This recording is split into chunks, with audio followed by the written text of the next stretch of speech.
Assalamualaikum warahmatullahi wabarakatuh. Perkenalkan, saya Ratna Dwi Chandra dengan NIM 06111182126009 dari Prodi Pendidikan Fisika Universitas Sriwijaya. Pada kesempatan kali ini, kita akan membahas mengenai gerak jatuh bebas. Gerak jatuh bebas ini terdapat dalam bab kinematika gerak lurus pada pelajaran fisika kelas 10 jenjang SMA. Sebelum memulai materi, teman-teman udah pada tahu belum nih, apa sih gerak jatuh bebas itu? Gerak jatuh bebas adalah gerak vertikal ke bawah tanpa kecepatan awal, hanya dipengaruhi oleh gaya gravitasi bumi.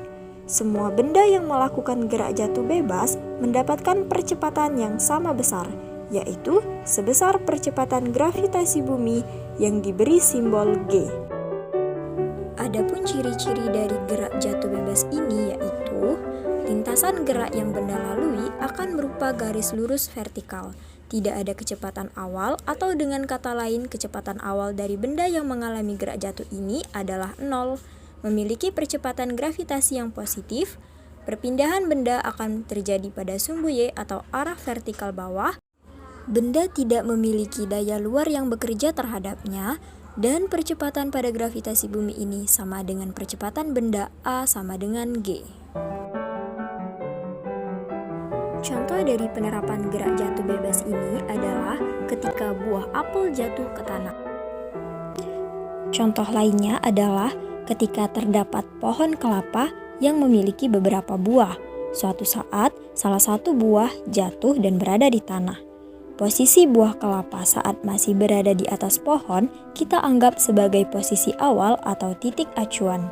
Sedangkan posisi kelapa saat berada di tanah kita anggap sebagai posisi akhir.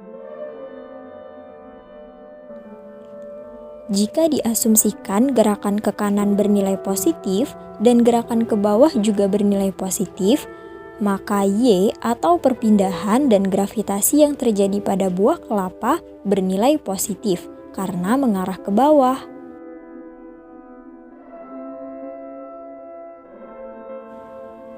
Dengan demikian, maka didapat persamaan gerak pada gerak jatuh bebas.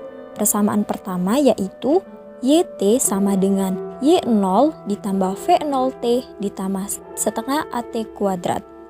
YT merupakan besarnya perpindahan yang dialami buah kelapa, di mana didasarkan pada titik acuan. Sedangkan Y0 merupakan posisi awal yang bernilai 0. V0 juga bernilai 0, karena gerak jatuh bebas tidak mengalami kecepatan awal.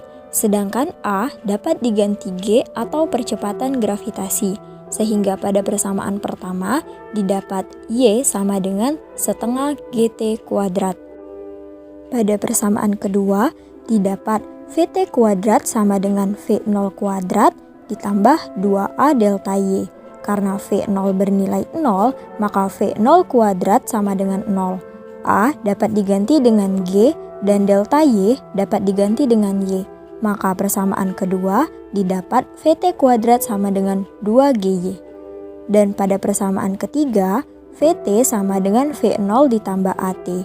V0 adalah 0, A dapat kita ganti dengan G, sehingga didapat pada persamaan 3 VT sama dengan GT. Berikut contoh soal dari gerak jatuh bebas. Dapat teman-teman pahami dan perhatikan. Demikian penjelasan dari materi gerak jatuh bebas. Terima kasih dan sampai jumpa.